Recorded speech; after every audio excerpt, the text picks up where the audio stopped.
Hey guys, today I'm going to show you how to change the oil on a CBR500R.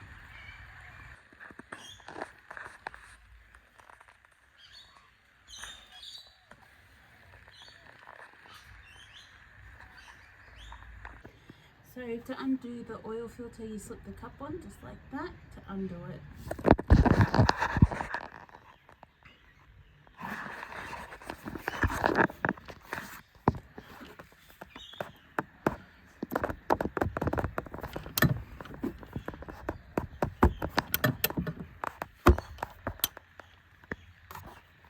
Now to get the drain plug out, you need a 12mm socket.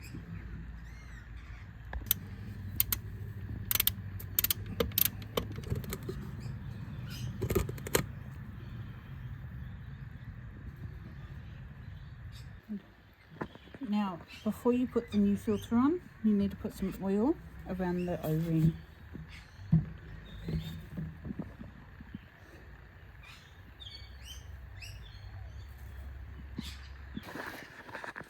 So now we're just going to install the new filter. So once you have your new oil filter on and your sump plug back in, it's time to fill it up. Now to tell if it's full or not, there's a little window down there with the minimum and the high lines.